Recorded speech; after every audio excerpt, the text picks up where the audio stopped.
America மீது Iran ஒரு வித்தியாசமான வினோதமான தாக்குதல் ஒன்றை நடத்தியிருக்கிறது. இணையவழி தாக்குதல். என்ன அந்த தாக்குதல், அது எப்படி நடத்தப்பட்டது, இது சம்பந்தமாக விரிவாக விளக்கமாக இந்த காணொளியில் பார்க்க இருக்கின்றோம். இந்த வாரம் ஐரோப்பா நோக்கி 4000 அமெரிக்க இராணுவத்தினர் வர இருந்தார்கள். ஆனால் இறுதி நேரத்தில் அவர்களுடைய பயணம் ரத்து செய்யப்பட்டிருக்கிறது. ஏன் வர இருந்தார்கள், எதற்காக ரத்து செய்யப்பட்டது, அது சம்பந்தமாகவும் இந்த காணொளியில் பார்க்கலாம். சீனாவிலிருந்து ஒரு சுவாரஸ்யமான செய்தி ஒன்று கிடைத்திருக்கிறது. அதாவது சீனாவினுடைய தலைநகர் பெய்ஜிங்கில் புதிதாக ஒரு ஃபேக்டரி ஒன்று போடுகின்றார்கள். ரோபோக்களை உற்பத்தி செய்கின்ற ஃபேக்டரி ஒன்று. அது சம்பந்தமாக கிடைக்கப்பட்டிருக்கின்ற சில முக்கியமான தகவல்களை இந்த காணொளியில் பார்க்கலாம். இந்த செய்திகளுடன் இன்னும் ஒரு சில செய்திகளும் தகவல்களும் இன்றைய உலக செய்தியில் காத்திருக்கின்றன. தமிழடியான் வேர்ல்டு யூடியூப் சேனலுக்கு உங்கள் அனைவரையும் வருகவென அன்புடன் வரவேற்கின்றேன். வாருங்கள் காணொளிக்குள் போகலாம். அமெரிக்கா மீது ஈரான் நடத்திய தாக்குதல் இணையவழி தாக்குதல். இந்த இணையவழி தாக்குதல் யாருமே எதிர்பாராத ஒரு வித்தியாசமான இடத்துல வித்தியாசமான லொக்கேஷனில் நடத்தப்பட்டிருக்குன்னு சொல்லலாம். ஏற்கனவே பல தடவை ஈரான் இணையவழி தாக்குதலை நடத்தியிருக்குது அமெரிக்காவுக்கு எதிராக. கிட்டல கூட FBI இயக்குனர் கேஷ் பட்டேல் அவர்களுடைய பர்சனல் இமெயில் எல்லாத்தையும் உடைச்சு அதுக்குள்ளே இருந்த படங்கள், வீடியோக்கள், தனிப்பட்ட தகவல்கள் எல்லாத்தையும் எடுத்து பகிரங்கப்படுத்தி இருந்தது ஈரானினுடைய இந்த இணையவழி தாக்குதல் அணி. இப்போ பார்த்தீங்கன்னு சொன்னால் யாருமே எதிர்பார்க்காத ஒரு வித்தியாசமான தாக்குதல் ஒன்றை நடத்தியிருக்கிறார்கள். அது என்ன தாக்குதல் என்று சொன்னால், இப்போ அமெரிக்காவில் நிறைய இடங்களில் பெட்ரோல் ஸ்டேஷன்கள் இருக்குன்னு தானே, எல்லா மாநிலங்களையும் பெட்ரோல் ஸ்டேஷன் இருக்கும். அந்த பெட்ரோல் ஸ்டேஷனில் இருக்கக்கூடிய ஒரு நெட்வொர்க் ஒன்று இருக்குது. அது என்ன நெட்வொர்க் என்று சொன்னால், அதாவது ஒவ்வொரு பெட்ரோல் ஸ்டேஷன்லையும் அங்கே இருக்கக்கூடிய டேங்கர்களில் எவ்வளவு பெட்ரோல் இருக்குது, எவ்வளவு டீசல் இருக்குன்னு சொல்லி அந்த டேங்கர் ரீடர் என்று சொல்லி அதுக்கு ஒரு நெட்வொர்க் ஒன்று இருக்குது, இணையவழி நெட்வொர்க் ஒன்று இருக்குது. அதுக்குள்ளே ஊடுருவி தாக்குதலை நடத்தியிருக்கிறார்கள். அதுக்கு இருக்கக்கூடிய தரவுகளை அளித்திருக்கின்றார்கள். ஈரானினுடைய இந்த இணையவழி தாக்குதல் பிரிவு, அதாவது ஹேக்கர்ஸ் அதற்குள் ஊடுருவி தாக்குதல் நடத்தியிருப்பதாக இப்போ தகவல்கள் வெளியாகி இருக்கின்றன. அதை பற்றி இன்னும் கொஞ்சம் விரிவாக சொல்கிறேன். அதாவது இப்போ ஒவ்வொரு பெட்ரோல் ஸ்டேஷன்லேயும் பார்த்தீங்கன்னு சொன்னால், அந்த பெட்ரோல் ஸ்டேஷனில் இப்போ நாங்கள் போயிட்டு பெட்ரோல் அடிப்போம் அல்லது டீசல் அடிப்போம்.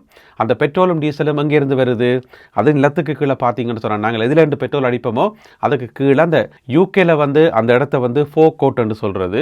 நினைக்கிறேன் கனடாவில், அமெரிக்காவில், ஆஸ்திரேலியாவிலாம் வேறு பேர்களில் சொல்லுவினோம்னு சொல்லி. அதாவது ஒரு பெட்ரோல் ஸ்டேஷனுக்கு போயிட்டு நாங்கள் எந்த இடத்துல வச்சு எங்களோட காருக்கோ பைக்குக்கோ பெட்ரோல் அடிப்போமோ அந்த இடம். அதுக்கு கீழே பார்த்தீங்கன்னு சொன்னால் நிலத்துக்கு கீழே மண்ணுக்குள்ளே பெரிய பெரிய டேங்க் புதைச்சி வைக்கப்பட்டிருக்கும். அதுக்குள்ளே தான் பெட்ரோல் டீசல் எல்லாமே இருக்கும். அதுக்கு ஒரு ரீடிங் இருக்குன்னு தானே, அந்த டேங்குகளுக்குள்ள எவ்வளவு எரிபொருள் இருக்குது, எத்தனை லிட்டர் இருக்குன்னு சொல்லி அதுக்கு ஒரு ரீடிங் ஒன்று வேணும் தானே. அந்த ரீடிங்குக்குரிய அந்த மானிட்டர் பெட்ரோல் ஸ்டேஷனுக்கு உள்ளே இருக்கும். இது இன்டர்நெட்டில் கனெக்ட் பண்ணப்பட்ட ஒரு நெட்வொர்க். அந்த நெட்வொர்க்குள்ள ஊடுருவி தாக்குதலை நடத்தி இருக்கிறது ஈரான். தாக்குதலை நடத்தி அதுக்குள்ள நிறைய தரவுகளை அளித்திருப்பதாக சொல்லப்படுகிறது. இப்போ இதுக்குள்ளே தாக்குதல் நடத்துறதால அப்படி என்ன லாபம் என்று கேட்டிங்கன்னு சொன்னால், இதுக்காக பெட்ரோலினுடைய விலை அதிகரிக்குமா அல்லது இருக்கிற பெட்ரோல் குறையுமான்னு கேட்டிங்கன்னு சொன்னால் அப்படி எதுவுமே இல்லை. ஆனால் இந்த தாக்குதலை நடத்தியதற்கான காரணம் எந்த இடத்துக்குள்ளே வேணுமென்றாலும் எங்களால் ஊடுருவ முடியும், நீங்கள் நினைச்சே பார்க்க முடியாத இடங்களுக்குள்ளே எங்களால் தாக்குதலை நடத்த முடியும் என்று காட்டுறதுக்காக வேணுமென்றே செய்யப்பட்ட ஒரு தாக்குதலாக இது கருதப்படுகிறது. எனவே இந்த தாக்குதல் சம்பந்தமான விசாரணைகளை இப்பொழுது ஆரம்பித்திருப்பதாக அமெரிக்க போலீசார் அறிவித்திருக்கின்றார்கள். இதனால் பெரிய அளவு சேதமில்லாட்டியும் கூட தரவுகள் அளிக்கப்பட்டிருக்கின்றன என்று சொல்லப்படுகிறது. ஐரோப்பா நோக்கி இந்த வாரம் வர இருந்த 4000 அமெரிக்க படையினர் இப்பொழுது நிறுத்தப்பட்டிருக்கின்றார்கள். அதாவது அமெரிக்காவினுடைய இராணுவ தலைமையகம் பென்டகன் அந்த படை நகர்வை நிறுத்தியிருக்கிறது. எதற்காக நிறுத்தப்பட்ட என்று சொன்னால், அதாவது போலந்து நாடு இருக்குத்தானே, போலந்து நாட்டில் பாதுகாப்பு கடமையில் ஈடுபடுவதற்காக 4000 அமெரிக்க இராணுவத்தினர் வர இருந்தவர்கள் இந்த கிழமை 2 முக்கியமான படையணியைச் சேர்ந்த 4000 வீரர்கள். இப்போ பார்த்தீங்கன்னு சொன்னால் பீட் ஹெக்ஸெட் இருக்கதானே, பாதுகாப்பு செயலாளர் பீட் ஹெக்ஸெட், அவருடைய கட்டளையின்படி அவர்கள் தடுத்து நிறுத்தப்பட்டிருக்கிறார்கள். இப்பொழுது அமெரிக்காவிலேயே நிற்கிறார்கள். எதற்காக இந்த நடவடிக்கை என்று சொன்னால், அமெரிக்காவுக்கும் ஐரோப்பிய நாடுகளுக்கும் இடையிலான அந்த முரண்பாடு நாளுக்கு நாள் பெருகி வருகிறது. அந்த விரிசல் அதிகரித்து செல்லுது என்று சொல்லலாம். என்ன காரணம் சொன்னால், ஏற்கனவே ஜெர்மன் நாட்டு சான்சலர் இருக்கார் தானே, அவர் சொல்லிவிட்டார் அமெரிக்காவினுடைய படைகள் ஈரானால் அவமானப்படுத்தப்படுகின்றன என்று சொல்லி ஒரு கருத்தோடு சொல்லிட்டார். அது மட்டும் இல்லாமல் எந்த விதமான திட்டமிடலும் இல்லாமல் போயிட்டு ஈரான் மேலே தாக்குதலை நடத்தி தேவையில்லாத இழப்புகளை சந்திக்கிறீங்கள் என்று சொல்லி ஒரு வசனம் சொல்லிவிட்டார்.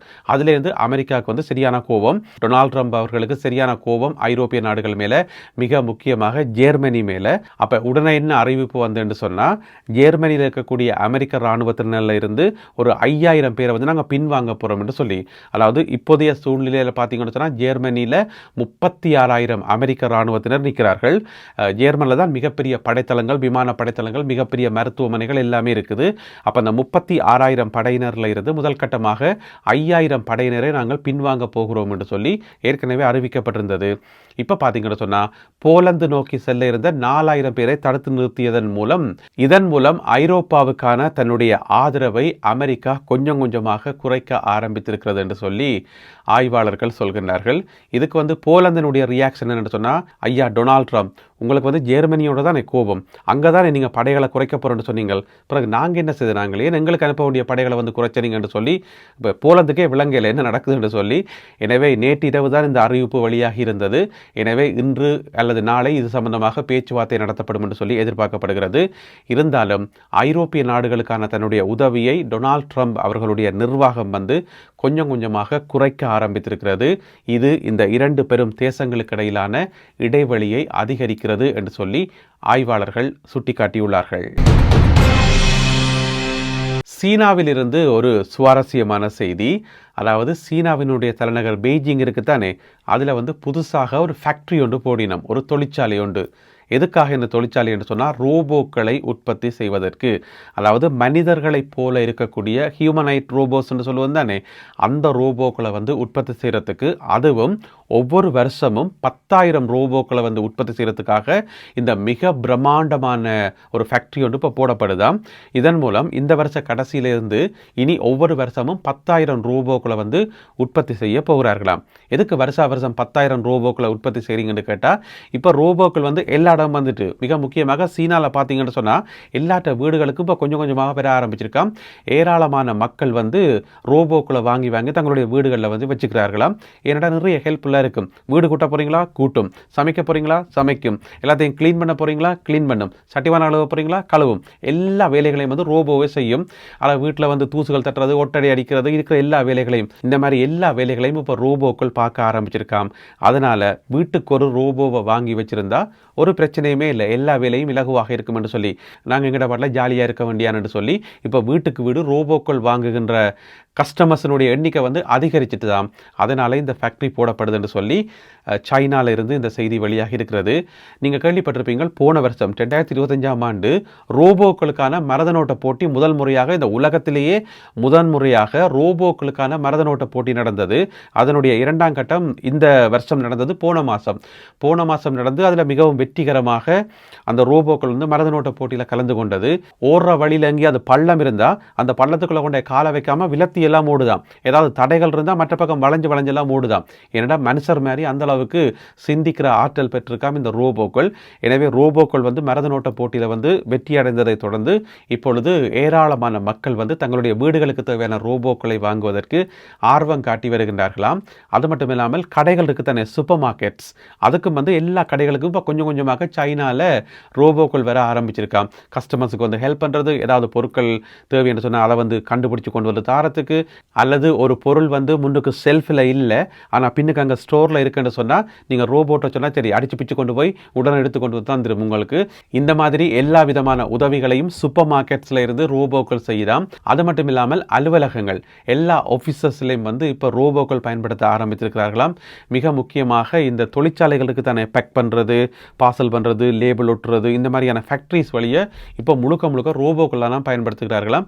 ஏன்னு சொன்னால் மனிதர்கள் செய்கிற வேகத்தை விட பயங்கர வேகமாக செய்யும். மற்றது வந்து சினுங்காமல், அழுக்காமல், சலிக்காமல், சிக் லீவ் எல்லாம் அடிக்காமல், சாட்டி சொல்லாமல் வேலை செய்து கொண்டிருக்கக்குள்ள வந்து ஃபோனை நோண்டாமல் தண்டபாட்டில் வேலை செய்யும். ஒரு பிரச்சனையுமே இல்லை, சொன்ன வேலையை அப்படியே கரெக்டாக செய்யும். அப்போ எல்லா ஃபேக்ட்ரிஸும் வந்து இப்போ ரோபோக்களை வந்து வாங்குறதுல ஆர்வம் காட்டி வருகிறார்களாம்.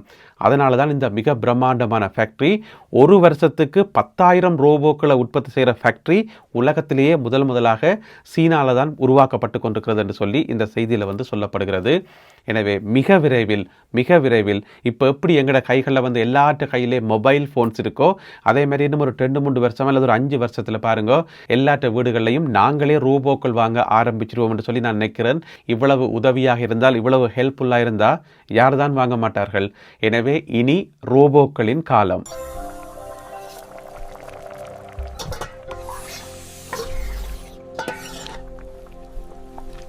இந்த காணொளியில் பகிர்ந்து கொள்ளப்பட்ட இந்த செய்திகள் தொடர்பான உங்களுடைய கருத்துக்களை மறக்காமல் கீழே எழுதுங்கள். மீண்டும் சந்திப்போம் உறவுகளே. நன்றி, வணக்கம்.